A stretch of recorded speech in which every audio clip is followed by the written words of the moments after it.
Welcome to the spine-tingling world of our unholy tales, where fear takes its darkest form and every shadow holds a chilling secret. We are your guides through the twisted and nightmarish tales that will keep you on the edge of your seat, clutching your pillow for dear life. Get ready to embark on a journey into the abyss of your deepest fears as we explore the realms of the supernatural, the macabre, and the unknown. In the week since my nightmarish ordeal, I hardly left my house. I pushed furniture up against the doors and windows at night and jumped at every creak and groan of the old building settling. When sleep came, it was filled with twisted visions of the fog and the horrors I witnessed within it. More than once I awoke screaming, drenched in cold sweat. During the day, I compulsively checked and rechecked the locks. The times I did force myself outside were spent glancing nervously over my shoulder, expecting to see some unnatural fog rolling toward me. But the sunny, peaceful neighborhood showed no signs that anything was amiss. My torn and wounded back eventually healed into jagged scars, the only physical proof that some of what I remembered actually happened. I knew I needed help, but I could scarcely bring myself to leave my house, let alone recount my tale to anyone. Seeking counsel from Father Caleb at the local church was an obvious choice, but the thought of stepping foot on those parish grounds filled me with inexplicable dread. So I continued to hide, missing work, and avoiding concerned calls from colleagues and friends until they eventually stopped trying. Once vibrant and social, my world shrank down to moving from room to room in my small home. I started to lose track of the days. Outside, the leaves changed colour and fell. Still, I hid on, terrified of what lay beyond my walls. A heavy snow fell on Christmas Eve, blanketing the neighbourhood in still, sparkling white. As I stared out my living room window, I was struck by the beauty and peace outside compared to the chaos churning within me. I realized then what a prison I had made for myself. I had to try leaving the house again or I would go mad. Bundling into a winter coat, I ventured out my front door into the softly falling snow. No supernatural fog appeared, no skittering shapes in the shadows. Heartened, I decided to take a slow, careful walk around the block. The silence and emptiness should have comforted me, but instead it felt oppressive somehow. I struggled not to bolt back to the safety of indoors. As I rounded the last corner toward home, I froze. There were footprints marring the otherwise smooth snow. They came from the wooded path across from my house, trailed down the block to where I now stood, and returned back up the path again. I was being watched. Panic rising in my chest, I sprinted the last stretch to my front door. Fumbling hastily with my keys, I turned to scan behind me for any signs of life. Then I saw it. A small, pale little hand, following by a soft, giggling sound coming from the dark tree line. I screamed and dropped my keys, scrambling to pick them up with shaking hands as the unnerving laughter grew louder. At last I managed to unlock the door and threw myself inside, slamming and locking it behind me. Collapsed on the floor, I gasped for breath. What fresh hell had I just glimpsed? Something evil lurked within those sparse woods, something that was slowly creeping toward my doorstep. Over the next few nights, I lay awake listening to strange noises outside in the early hours. Soft thumps and scraping on the side of my house, sinister childlike giggling floating on the night breeze. Then, one night, came the sound I dreaded most, the familiar rhythmic banging from my fog-filled memory starting up once again. Peering through the blinds, I could make out nothing unusual through the darkness, but the banging continued at steady intervals. With no one to call for help and nowhere I could bring myself to go, I hid under blankets and prayed for morning light. The minute dawn arrived, I gathered supplies into my car and sped off, unsure what I was fleeing toward, but certain I could not stay another night. I debated checking into a hotel or trying to convince someone I knew to take me in, at least until I felt safe enough to return. But paranoia still clouded my thinking. What if whatever was haunting me followed? So instead, I just drove, winding my way deep into the snow-swept backroads. As night fell, I parked in an isolated pull-off, locked the doors, reclined my seat, and attempted to get some sleep. My panic-exhausted brain provided a few fitful hours. I rose before dawn, shivering in the freezing vehicle but too afraid to stop somewhere and be seen. The second full day on the road provided no answers or even vague ideas of what to do next. When I pulled down an unploughed back lane that evening to park and sleep, my gaslight blinked on. I had only a few miles left in the tank at most. Panic rising again, I kept driving, desperately seeking some sign of life out here. But there was nothing except trees and snowbanks looming up out of the darkness as the last vapours of gas gave out. Sleep did not come at all that night. I could only huddle stiffly in my seat, listening to the eerie quiet outside and increasingly unsettling noises seeming to echo from the trunk. I tried to convince myself it was only tree branches scraping against metal, but the sporadic, soft, childlike giggles I heard between the thumps made the truth undeniable. Somehow, impossibly, it had followed me, found me, and now I was trapped alone with it.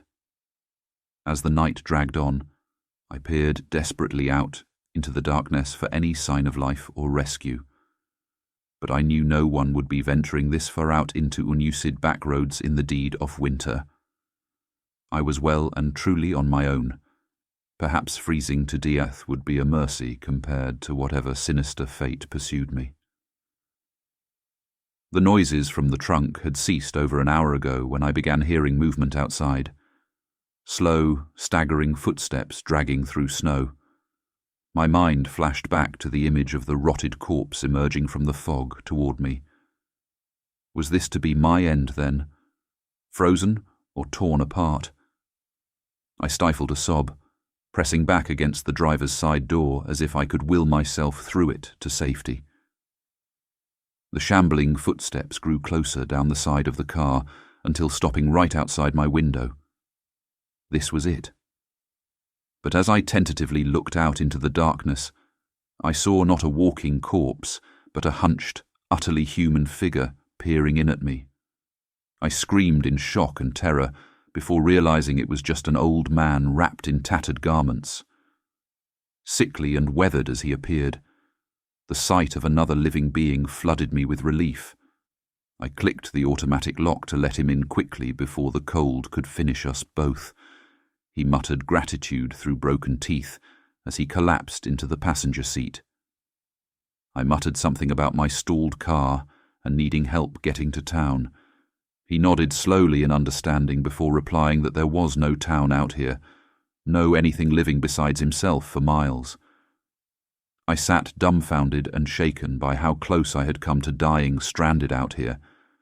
Seeming to read my panicked thoughts, he added gently that I could return with him to his remote cabin if I required refuge from the cold. I wanted to weep with gratitude at the offer of shelter. This elderly stranger appeared as a heaven-sent saviour. Without hesitation, I gathered my things, sending up countless prayers of thanks. Surely no evil could penetrate whatever secluded sanctuary he called home out here. He shuffled slowly ahead of me through the snow, while I followed footsteps with effort. His weathered old cabin sat nestled between towering pines, nearly invisible under the heavy blanket of white. Inside was rustic but cosy, with a cot, wood stove, and stores of canned food. I collapsed in relief next to the warmth of the stove, shedding frozen layers. My anonymous benefactor busied himself preparing hot broth as I huddled there, thawing and trying to calm my still, jittery nerves. The old man muttered periodically under his breath as he moved about the cabin space.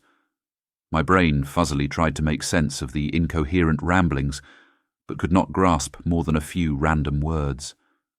A childhood rhyme here, Bible verse there, just the eccentric mumblings of a hermit living alone too long out here.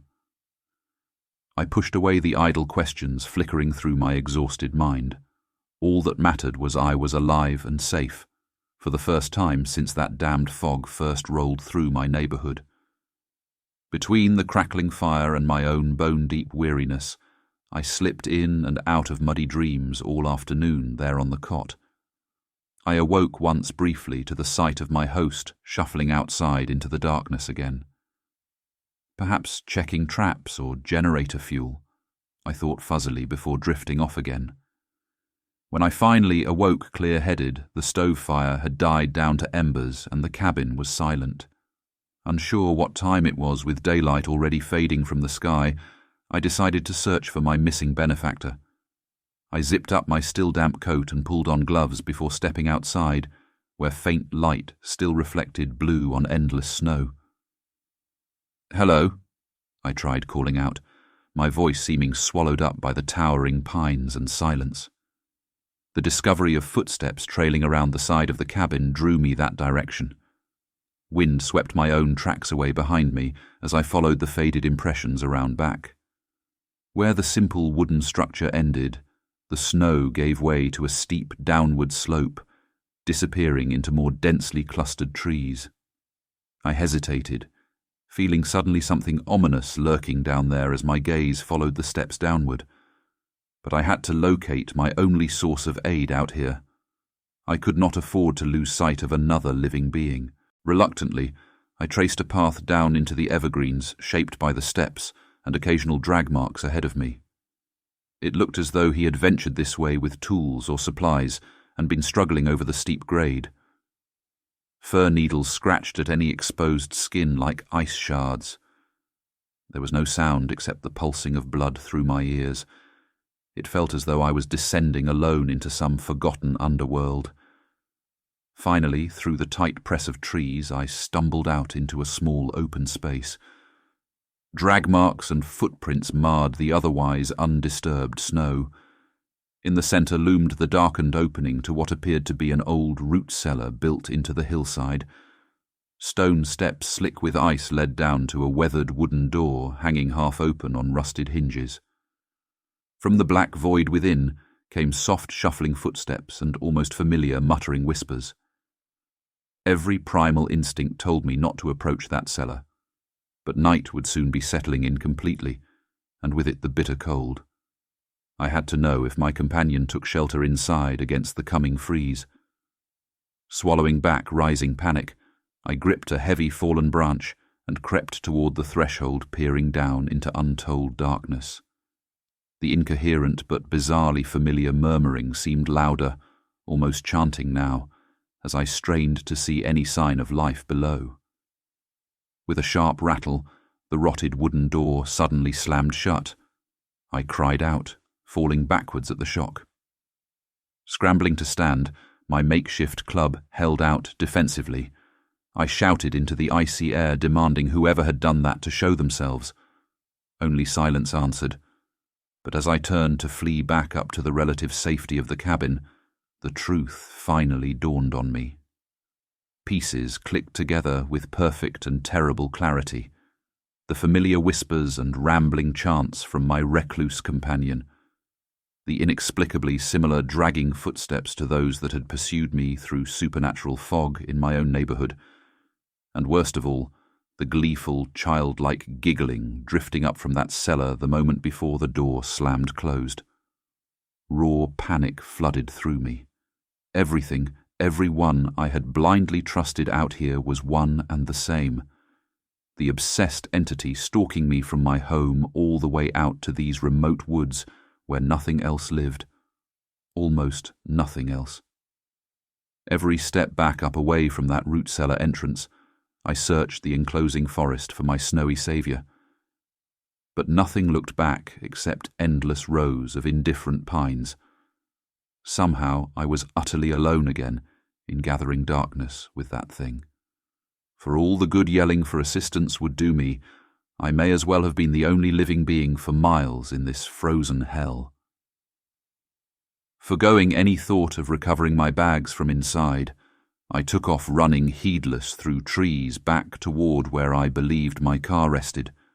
Snow clutched and grabbed at my feet, slowing me to an exhausting pace.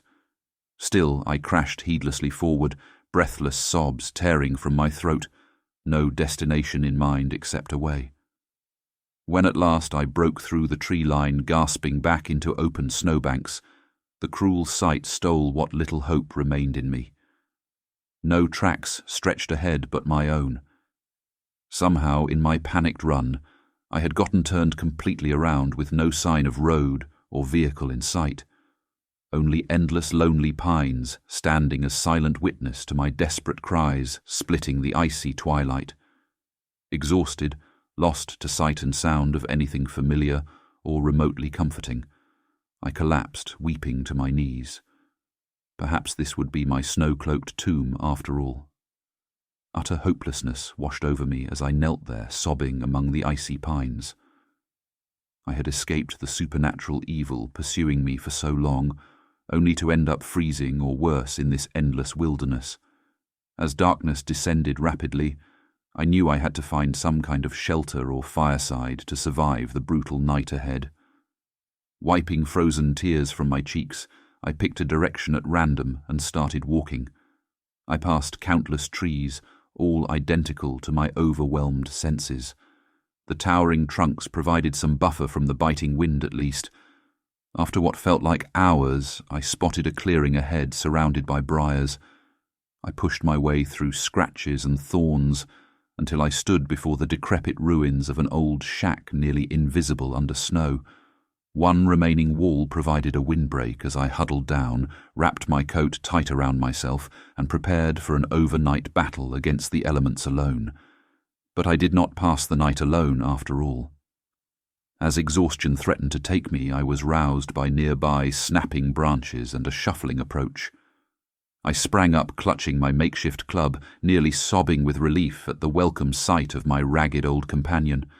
I called out to him, ready to follow wherever he might lead, then froze as one emaciated, rotted limb stretched toward me from the shadows.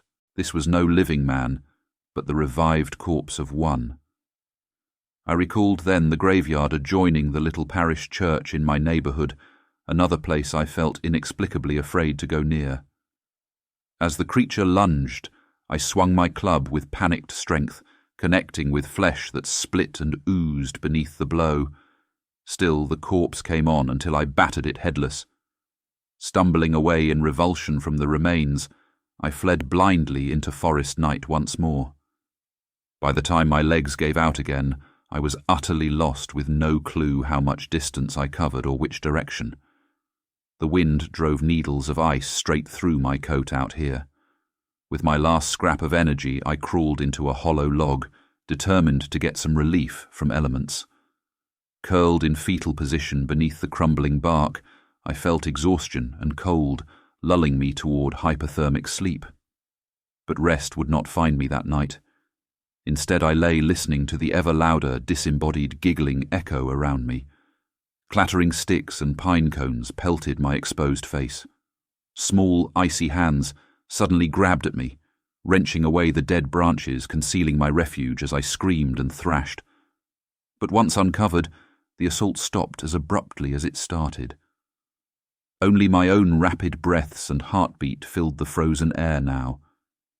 Yet I sensed the unseen presence lurking just out of sight, toying with me.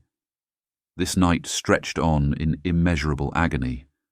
Yet, despite everything, I must have briefly slipped to unconsciousness from exhaustion. My eyes jerked open at the crunch of multiple footsteps approaching my hollowed log. Had morning come, or were these hours later somehow? I peered out from my woodland cave to see several grim, bearded men regarding me closely. Behind their snowshoes and rifles were a line of sled dogs restlessly sniffing the air. Every new person I encountered here seemed to bring me only more danger. I tensed, preparing to run or fight, though honestly too drained now for either. But to my immense surprise, concern filled the voice of the nearest man as he asked gently why I was out here alone and clearly suffering so. When I provided no reply, he added, "They were trappers heading to check their lines, but could take me back to their remote base camp where others gathered seasonally." I searched the faces of the group, finding them somber, but seemingly earnest. Fresh tears gathered as I crawled from my log and gratefully accepted the blankets they wrapped me in. Exhaustion overtaking me, I scarcely noted the bumpy sled ride.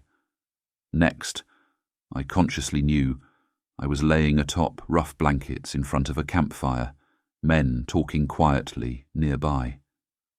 I must have looked frightful still because they brought over a plate of steaming food and asked no prying questions yet. For the first time since fleeing my home, I felt warm, safe, and hopeful again. Over the next few days at the isolated camp occupied by seasonal outdoorsmen and tradesmen, I began regaining strength and equilibrium. By unspoken agreement, no one pressed me for reasons behind my condition, stumbling out of the wilderness or where I came from. In return, I asked nothing of their personal business that took them so deep into backcountry that even cell signals could not reach. I passed my days assisting cheerful old Cook Sully in his makeshift kitchen and meandering the snowy lanes between cabins. At night, fiddles and banjos would come out around the main lodge's fire pit. Raucous singing could go late, but eventually everyone wandered off to their separate bunks, and mine stood blissfully quiet and dreamless all night long. It felt too good to be true after all I suffered. This remote haven with jovial company and simple work to busy my hands. I dared not speak my worries of it lasting, unwilling to manifest my lingering fears.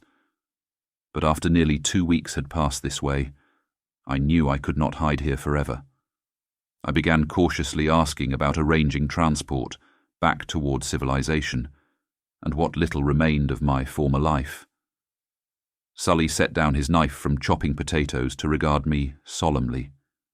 No judgment shone in his eyes, only deep sympathy as he began to explain how snow depths prohibited most vehicles from coming or going for long, hard months. Supply runs only sometimes made it through during winter, but schedules and routes varied unpredictably each season. My heart sank at the well-intended words. However safe I currently felt, it seemed I would remain trapped in this frozen setting for the indefinite future. Perhaps reading my distressed thoughts in my eyes, Sully patted my shoulder like a kindly uncle. "Not to worry, Sonny. We'll make sure you get home come spring thaw. For now, just keep your chin up. No strange happenings or fretful thoughts out here." His warm smile did lift my spirits some, even as foreboding echoed his last words. No strange happenings. Yet. I forced myself to match his grin before returning to slicing vegetables. That night, after songs and stories around the crackling fire, I retired reluctantly to my cabin as always. But sleep would not find me. Sully's advice lingered tauntingly in my head. No strange happenings here. Somehow the very idea he needed to offer such reassurance made me deeply uneasy. I rose from my bunk to pace the creaking floorboards aimlessly. Frost etched intricate patterns across the single small window. I felt suddenly trapped, overwhelmed by the frozen and isolated wilderness pressing in out there. The wind whistling through the logs seemed almost mocking to my ear. I shook my head angrily. Foolish thoughts indeed. I scorned myself before forcing my body down beneath the musty blankets again, still wide awake. Later, when the door latch rattled loudly in the wind, I buried down deeper, fighting off childish instinct to hide beneath the covers. The dreaming world of my youth would protect me no better than the flimsy cabin walls now. The noise came again, more deliberate this time. A gust or stray branch, perhaps, I reasoned, staring hard at the beamed ceiling. But as the door slowly groaned open, the heavy crunch of approaching footsteps on packed snow was unmistakable and clearly human. I clutched my blankets like armor over me as a tall figure crossed the threshold to stand silhouetted in moonlight. "Who goes there?" I demanded shakily. The intruder stepped forward, and I gasped, recognizing Cook Sully. But his usual merry visage was replaced by something haunted and hungry now. My insides clenched. "Why do you disturb my sleep?" I kept any quaver from my tone through pure force of will. His mouth split into a smile, but it never reached those cold eyes. "I swore nothing strange ever happens here, Sonny," he rasped. "But it surely is strange seeing a young city boy all the way out in these deep woods." My courage wavered then at the predatory look and knowing leer twisting his grizzled features. By my father's restless spirit, I swore to protect any visitors to our camp come what may. His leering mouth still split impossibly wide, and awful understanding bloomed in me as he finished the oath. "Or may dire consequences be upon my soul." As he shuffled nearer still, I saw then what hid behind his eyes, the hollow, unnatural darkness threatening to spill out and consume me, and I could bear the curse of it no more. Forgoing any thought of warm refuge, I shoved past him through the door into endless windswept snow, but Sully pursued, shambling yet undeterred by freezing temperatures that gnawed at my bones. I scrambled desperately across moonlit banks with him, inexorably closing the distance despite my head's start. Then I slammed hard into a solid body and screamed before strong hands gripped me. The elder bush guide from camp held me firmly, repeating assurances he meant no harm. Over my shoulder, Sully closed in now, unbothered by the deepening snow. As I screamed again for help, the guide shook me urgently, demanding to know what I was seeing. "Sully, rambling madly, trying to kill me," I sputtered through chattering teeth. Eyes full of sadness, not fear, turned to scan the area I indicated, seeing nothing but icy emptiness. His tone softened as if addressing a frightened child now. "Just exhaustion delirium out here, I expect. No one is after you. Come back inside where it's warm." But his sympathetic lies could not mask what still lingered hungrily amid the shadowed tree line. He did not hesitate to help hurriedly usher me away from that cold as icy tears froze to my cheeks. Back among the clustered lodges, lamps glowed in windows and chimneys trailed wood smoke. I let my rescuer guide me firmly but gently to the main lodge common area. He settled me onto a thick woven blanket near the great hearthstone fireplace, then set to waking others. Soon enough, sleepy-eyed men wandered in alarm from nearby bunks. I flinched as a few heavy steps echoed the familiar gait that stalked me outside. But my breath caught in surprised grief to see kind old Sully round the corner instead, with his familiar limp carrying a steaming mug. His eyes clouded in distress, seeing me curled, pitifully shaking still. He pressed the hot brew into my stiff fingers, murmuring, "Just dreams, boy. We all have 'em out here from time to time." I sipped the soothing tea silently.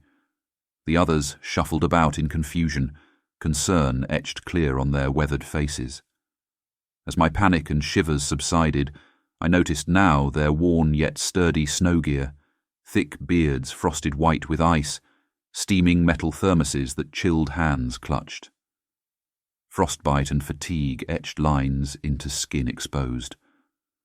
No rotted limbs, gaping shadows, or unnatural persistence against cold could be found on any gathered here now.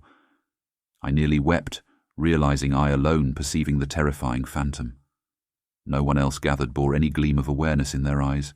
No one else sensed the lurking evil that hounded me still. I slept near the main hearth each night after. By unspoken agreement, someone always sat up poking logs or whittling nearby, until I woke gasping from inevitable nightmares. But keeping terror to the dreaming world offered small comfort. The day Sully approached solemn again after my panic attack outside, I knew the time had come to flee these well-meaning men and their ignorance of the true threat that walked among them unseen. I thanked the old cook warmly for the days of nourishment he provided me, but my fate, whatever tragedy it held, lay elsewhere. Perhaps it would always be so now I carried this grim knowledge of unnatural evil creeping behind innocent facades. Either way, I knew at last I must walk alone. The others tried vainly to convince me to stay on for my own safety, but seeing the unshakable determination etched into my face, they let me take a pack of provisions, my warmest spare clothes, and even the small hand axe that hung over the stone hearth through countless winters past. Thus armed more for confronting the supernatural than braving the natural world, I struck my own erratic snowshoe tracks away from their comforting firelight. Out again into the unknown threats of ice and darkness, I continued my unwilling odyssey. Trudging endless hours through unmarred landscapes, I began recognizing the futility of outdistancing that which clung to me always now. Exhaustion forced me to finally stop as dim grey dusk emerged. In the lee side of a towering pine, I scraped bare a hollow, then curled up, trying vainly to retain warmth. Sleep brought all my worst fears to life vividly, until I woke throat raw from screaming into the indifferent stillness. Starved, weathered, and beyond lost now, I still knew at some deep level I needed to keep moving or surrender to death wholly. I rose shaking to several strange black birds perched, watching me intently from the boughs overhead. Ravens were little more than legend to me before venturing out here. I always imagined them majestic midnight creatures wheeling distant skies. But these birds framed up close filled me with instinctive dread, their presence stirring my strained mind to flashes of signposts nailed thick with squalling black pheathers and Ravensthorpe carved across the top. But no such place existed on any map I ever studied. Only here now in these endless woods, lauded by crawling darkness, did the landmarks stand clear and mocking before my weary eyes. The ravens tracked me each dreary slog forward through twisted trees that all began resembling grasping claws over my vulnerable head. At night, their treetop cacophony ensured I would not slip into tormented oblivion, but rather lay rigid staring up at shadowy feathers till morning greyed the sky without warmth or mercy. When flurries obscured everything familiar, the harsh avian spectators remained gathered overhead like omens guiding me toward a grim fate they already knew. On and on I staggered, recognizing I was travailing in circles but powerless to veer from the route they dictated now. Then ahead, framed against relentless storm, loomed the gate I both coveted and feared. My fragmented mind registered the familiar crooked church steeple, hoping sanctuary at last lay within. But my heart held dread certainty that only deeper darkness dwelled behind this threshold ahead. Still I stumbled forward without conscious will now.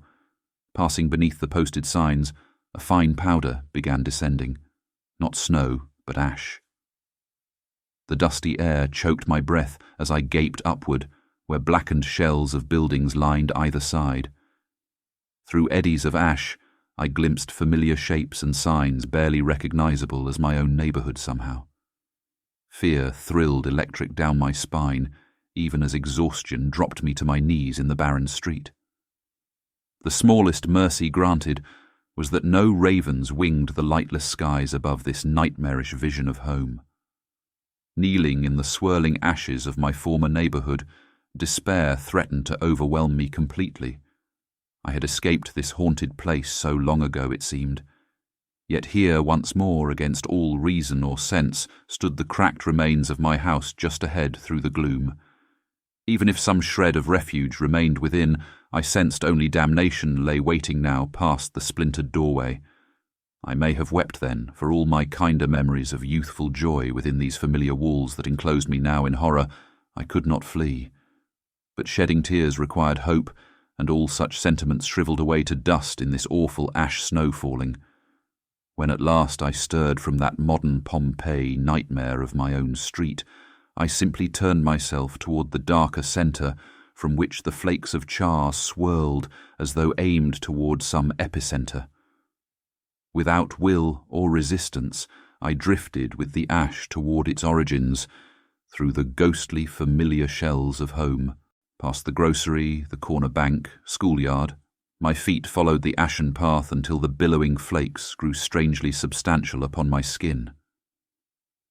I shuddered, seeing they were not white flecks at all, but something fungal and organic, spores not unlike puffball mushrooms dispersing. Yet the shapes my eyes traced, coiling there, held more sentience behind them than any earthly fungi. I quickened my hopeless pace toward whatever black hole was birthing this inexorable evil, now devouring all I ever recognized or recalled with affection. Through the thickening fungal snow, hulking, misshapen figures began to take form. Shambling zombies and ragged revenants turned to track my passage with voracious intent. Their grey lips peeled back eagerly, sensing fresh living blood and meat to rend after untold seasons, subsisting only off dreams of the light and living they once were. I averted my gaze from their ravenous eyes, focusing only on each dragging step I still commanded over this brooding ground. At least the ghost town buildings provided some shielding from the grasping, ghastly mob as I ventured onward toward malice churning heavier ahead now. The last structure, still remotely familiar, was the three-steepled church I always deliberately avoided before. Now I registered grimly how all trails seemed to converge here, whether by acts of gods or devils. Passing beneath its weed-choked archway, I entered willingly into the dilapidated chapel that appeared yet spared somehow from the ashen decay consuming everything else of my youth. Shelter from the elements, at least, I mused darkly. But the ravening hordes dared not pass these thresholds after me either, some greater evil already stirred within perhaps. "Welcome, wayward lamb," a crooning voice that seemed to echo from the creaking rafters and worn stone alike. "I've awaited you eagerly." The fine hairs rose prickling on my neck, even as exhaustion forced me to the rough-hewn pew up front. I knew with sudden certainty that made me long for the zombie throngs outside that this church still held regular congregation every Sabbath. A pastor, who shepherded no ordinary soulless flock, now stood watch above me. I dared not lift my eyes. "Come in from the dead lands, child." The voice continued to caress as though savouring my growing distress. "We have so very much to discuss, you and I." With those last words and a splintering crack, the crucifix above the altar split down the middle. The grotesque sight made me recoil deeper into the relative shelter of the pew as a creeping weep arose before me. The insidious voice merely chuckled. "Please, do not abhor my Lord's temple so—" The creaking footsteps traced closer from behind along the balcony ruin, until silhouetted in the dying light, I made out the familiar stooped shape of the old trapper who first led me to shelter seasons ago in this lifelong waking nightmare I traversed. After all, sacrilege aside, this house of worship always belonged more to my family than Holy Family. With those foreboding words, he limped closer into the milky light falling across the ragged podium. I cried out, seeing the decayed and unnatural distortion of the gentle features I once welcomed. His corpse-blue lips peeled wider over crooked teeth in a gruesome mockery of living grandfatherly warmth.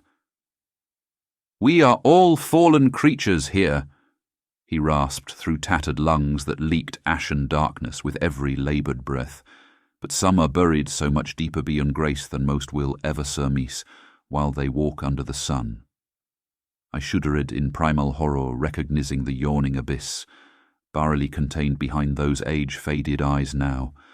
My soul recoiled instinctively from its impossible gravity, threatening to strip away all mortal boundaries of body and reason if I lingered here much longer under that manic gaze. I tore my eyes away, only to confront the hundreds more lifeless ones peering back from the empty pews, the long-rumoured lost cemetery souls, seemingly awoken and called to attend this disgraced mass. Their susurrus murmurs defied all godly tongues as they restlessly awaited the cursed benediction to begin. And despite desperate prayers to loving powers, I still hope may linger in some farther reach past these condemned lands. The next words slithered again from that walking blasphemy before me instead. Behold, the hour is close at hand for faithful few names not writ in dust.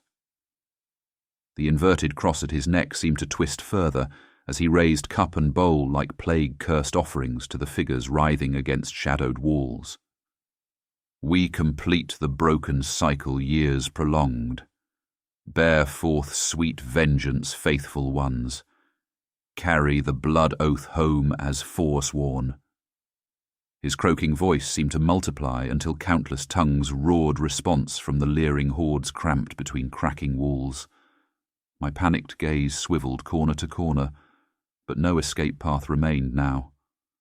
All I could do was sink down, close off eyes and ears, and silently beg forgiveness for faults unknown that brought me a sacrifice to this ravaged congregation.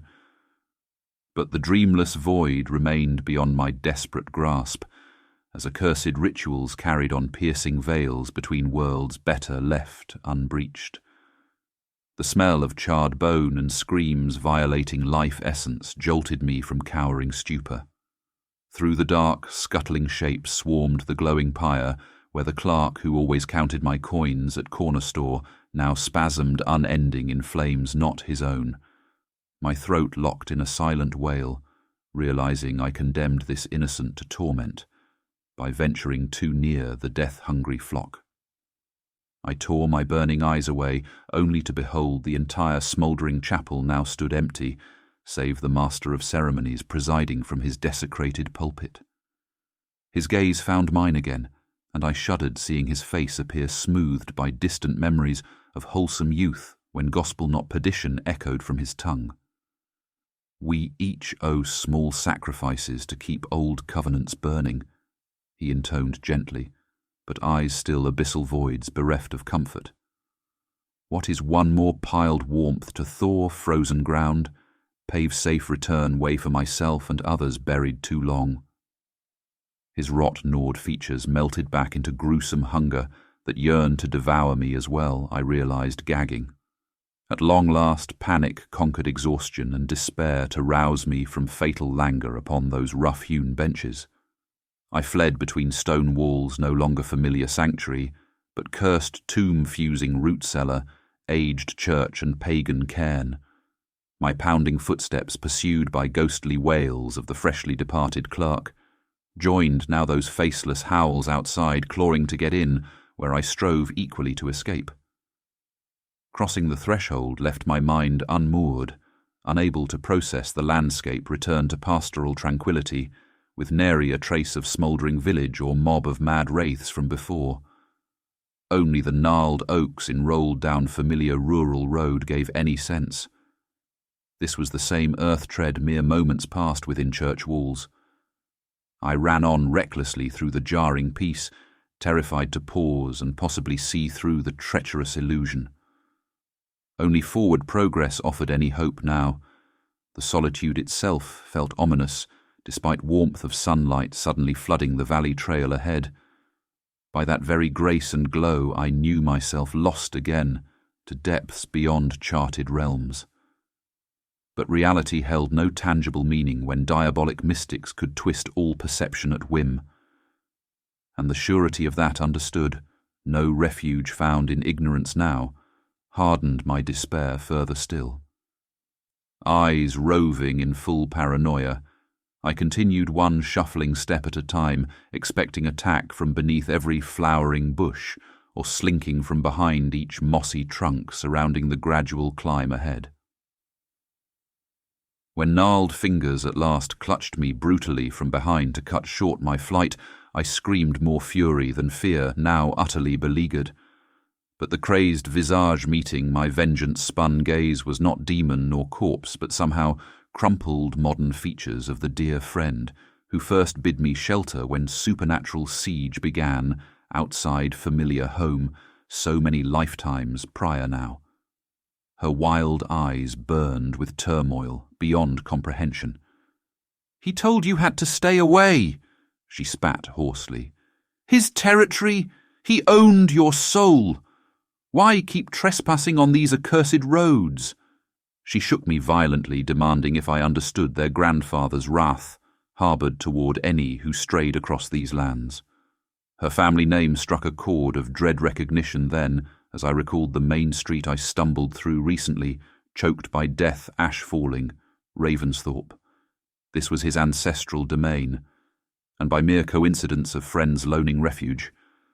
I now stood condemned for violating bonds of blood and spirit, lain here countless seasons past, far below our brief mortal reckoning.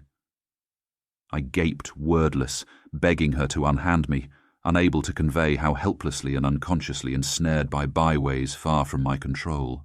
But somewhere behind her steady fury raged tides of protective desperation. With each furious hiss about failed oaths and stolen secrets, her haunted eyes pleaded to save me from whatever insidious claim held over us both now. Seeing me shrinking back broke her demeanour finally into a low, keening cry of apology for forces she could not contend any more than I. Eyes brimming new delirium and despair locked mine again, as she simply warned that primal darkness stained these woods far too deep for either of us to reckon. With that, she turned and vanished swift, between the brambles, without any trail left. Only lingering uneasy, where she briefly appeared, remained, an unseen sentinel still tracking my every step forward with new burdens. Onward, I hiked now physical reality blending with nightmare realms, until neither held any certainty besides endless movement ruled by dread. When a strange metallic taste began pervading the pristine winds, I glanced wildly about for factory, mill, or other unnatural structure, sullying the idyllic palette with misplaced industrial glare. But every direction showed only gently rolling meadow, and yet the oddly sweet tang of machinery fluids increased until I gagged on the wrongness of it here. Then saw at last the cunning deception laid bare now. No structure visible because an immense dynamo or engine hid burrowed below, churning out those contaminated fumes. My mind quailed, imagining what immense digging, lathrop machinery and warped purpose could require such massive unseen works here in these fragrant fields. Then my first few trudging steps past became wobbling steps no more. The earth bucked wildly enough to toss me aside before a deafening blast of bedrock and loam erupted skyward. I flung my arms up just as hastily to shield from the unbearable illumination spearing through the momentary gap. A glimpse of a hot white wormhole bored beyond terrestrial comprehension right at my feet. Then darkness swung down, inexorable again, but different now, pulsing and alive with crystalline melodies just at the edge of hearing and understanding. I forgot bodily pains and fears alike now, straining every sense to catch meaning behind that siren song, glimmering still down under trampled meadow grass and dirt. Its melody promised remnants of angelic wisdom, long forsaken by book and temple alike. My knees pressed heedless back to soft soil, yearning to glean splinters of lost truth.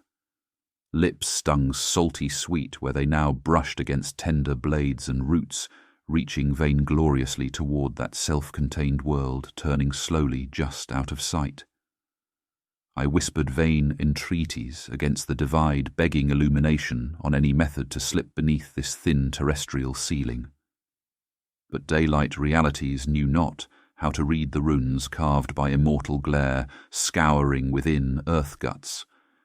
And yet, one flickering, fanciful childhood tale lingered on edge of memory, the far side of fairy rings where hill mounds opened, on certain fading calendar marks like All Souls' Night, when restless spirits walked between worlds briefly.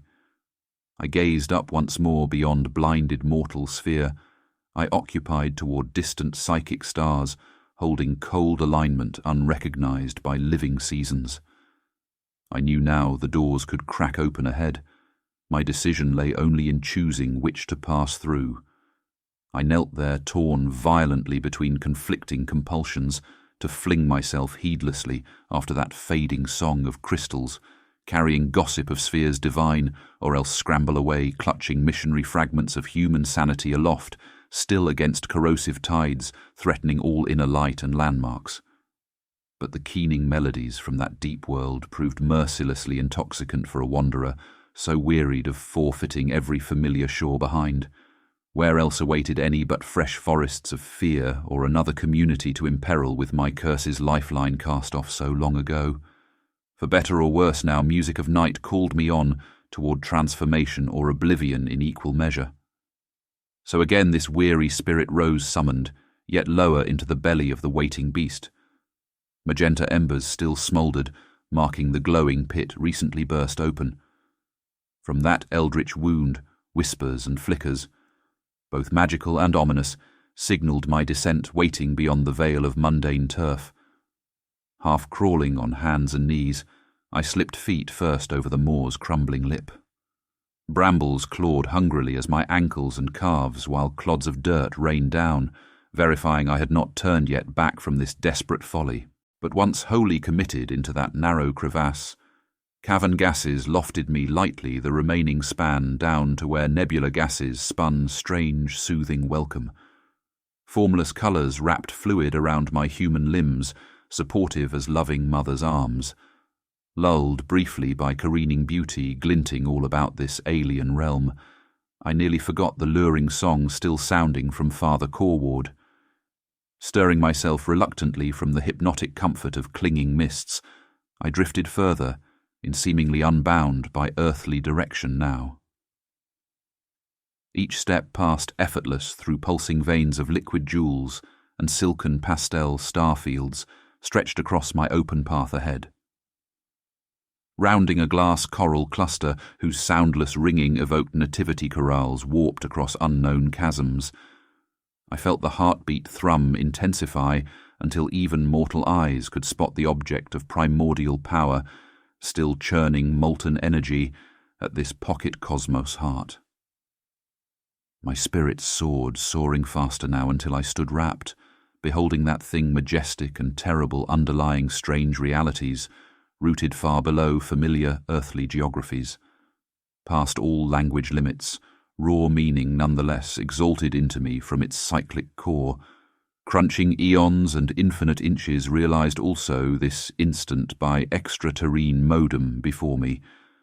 Scintillating webs wrapped my cerebral limits, gently explaining in images what words strained to contain natural order, birthed and broken in manifold iterations across distant waves. Mirrored shards held out, reflecting our respective worlds' cracks, letting mutual lights bleed through in cosmic mores code. I could only stare, starved for meaning, while chromatic tales etched tales in dazzling traceries, too complex to grasp before swirling away to allow fresh glittering owls' tails space to spread stellar plumes. But slowly surely repeated memes condensed into common cause from that Euroboric wonder. Death and dreams danced together toward some union already woven within both disparate realms. We but needed courage now to touch without flinching, so terror and joy might finally be meld whole. My human heart quailed briefly at such invocation to render mortal limits unto immortal source fires. Yet stronger still pulsed my yearning not to merely survive intact on that dim distant surface pierced only by echoes leaking down, but to wholly share in this deep hallowed space between conception infernal and celestial. Uncertain how to enact this surrender unto synthesis, I prostrated myself along a glowing dream laser beam as if crucified upon the searing cusp, stretched across these conjoined worlds, developed and developing eternally together, but now also here, finally forged newly whole. My flesh and bone burned blood offerings through veil membrane once so impermeable but now welcomed to share mutual vital energies. Screaming in lonely exile, as perhaps that very same mad monk once rasped his own soul free down depths no holy man dare plumbed, until now. Now we met unveiled, my scorched shell and this all-being core-sharing travail. Ecstasies too incandescent for mere blind flesh to sustain alone. I pled desperately then from within that white-hot agony to either rend me mindless into permanent union or else seal. Swiftly once more these worlds riven cracks, leaving separately intact, this self I still hesitate to dissolve wholly yet. In heavenly mercy, flow of fiery communion ceased instantly, even as some lingering life current continued pulsing slim silver threads between us still. As I slumped panting from makeshift crucible altar, a last smoke message curled through the air to mark Ash Kanji hybrid ideograms, searing one lost word at a time into my crackling cortex to unpack later. For epiphanies danced too vivid and terrible to grasp here at the moment of parting, as I felt my dreaming tether gently pulling back up the narrow twisting funnel. I initially plummeted down toward this nearly fatal tryst outside familiar realms. As I drifted back up through that lucent yet lonesome limbo passage, I grieved deeply to lose the tender embrace of this porous nether place where spirit travels unhindered. The physical shell I had forsaken just hours before reclaimed my essential essence bit by bit. I clung desperate to retain every last possible glimmer or whisper filtering through narrowing fissure above. But all too soon, dense textures and reckless cravings of terrestrial spheres eclipsed any lingering vestige left over from crossing unknown event horizons side by side with that cosmic wellspring. No mortal frame able to house both settings full strength. And now here I sat alone again, in a dirt-clod vale ringed by shadowy oaks and ignorance, where only hauntings persisted of that deep space conclave so recently blessing and burning every cell of my earthly leash, before severing to release me back here, saddled again with trappings transient but inescapable until my numbered days amongst familiar spaces repeated exhaust themselves yet again. So be it. I breathed deep of bittersweet air through skin still tingling faint with alien frequencies bobbing beneath.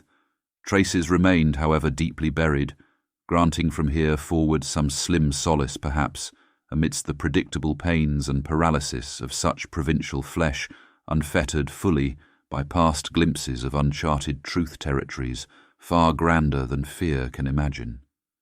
And hope still shines that final death shall complete reunions brighter begun.